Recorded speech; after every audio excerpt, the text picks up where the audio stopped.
যদি মিসক্যারেজ হওয়ার পরে যদি প্রপার ট্রিটমেন্ট না পায়, তখন যদি ইনফেকশন হয়, যখন ইউটেরাসের মধ্যে বা জরায়ুর মধ্যে জায়গাটা যদি কিছু নষ্ট হয়ে যায় বা টিউবগুলো যদি ব্লকেজ হয়ে যায়, ইউটেরাস অ্যান্ড টিউবেল জাংশনগুলো, তাহলে সেখানে পরবর্তীকালে প্রেগন্যান্সি আসতে অসুবিধা হতে পারে। মানে বেস্ট ট্রিটমেন্ট।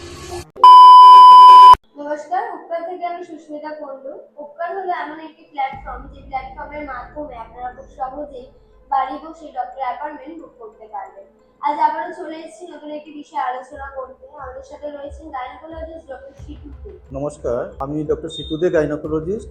20-25 বছর থেকে প্র্যাকটিস করছি। আমি 4টা ডিস্ট্রিক্টে প্র্যাকটিস করি: হাওড়া, হুগলি, নর্থ চব্বিশ পরগনা, নর্থ কলকাতা। আজ আমরা আলোচনা করতে চলেছি মিসক্যারেজ বা অ্যাবর্শন নিয়ে। তো স্যার, এই মিসক্যারেজ বা অ্যাবর্শনটা কি কারণে হয়? ওটা ন্যাচারাল ফেনোমেনন। সাধারণত দেখা যায় যে নেচারে যেমন প্রতিটা ফুল থেকে যেমন ফল হয় না, কিছু ফুল এমনি ঝরে পড়ে, সেভাবে 30% প্রেগনেন্সি এমনিতেই লস হয়। It's natural phenomenon. Out of 30%, 50% undetected. হয়তো পিরিয়ডটা 2-4 দিন মিস হলো, তারপরে একটু বেশি করে পিরিয়ড হয়ে গেল, জানতেও পারলো না, টেস্টও করলো না, জানতেও পারলো না যে প্রেগনেন্সি এসেছিল কিনা। তো undetected 15%, and 15% detected miss abortion. তো টোটাল 30% তো মানে মিস হয়। স্যার, এর লক্ষণ কি কি থাকে?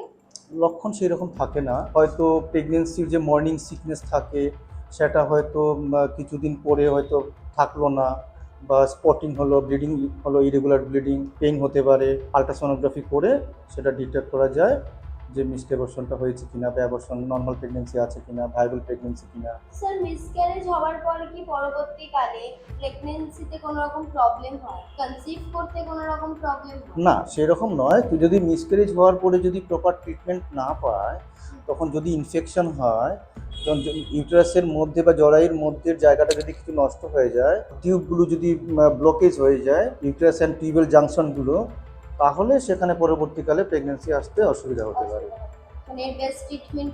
মিসড অ্যাবর্শনের বেস্ট ট্রিটমেন্ট হচ্ছে গিয়ে অ্যান্টিবায়োটিক কভারেজ দিয়ে রাখা, যাতে ইনফেকশনটা কভারেজ করা যায়। আর মেডিসিন দিয়ে যদি সেটা হয়ে যায় ভালো, ডিএনসি করে ওয়াশ করে ক্লিয়ার করে দিতে হয়, যাতে সোর্স অফ ইনফেকশন না থাকে।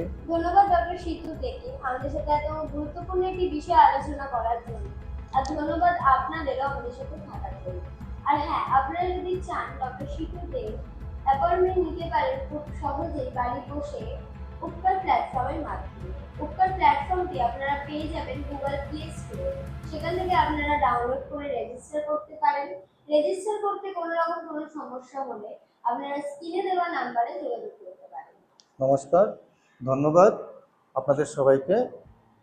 পরবর্তীকালে যদি অ্যাপয়েন্টমেন্টের দরকার হয়, উপকারের মাধ্যমে আপনারা অ্যাপয়েন্টমেন্ট নিতে পারেন।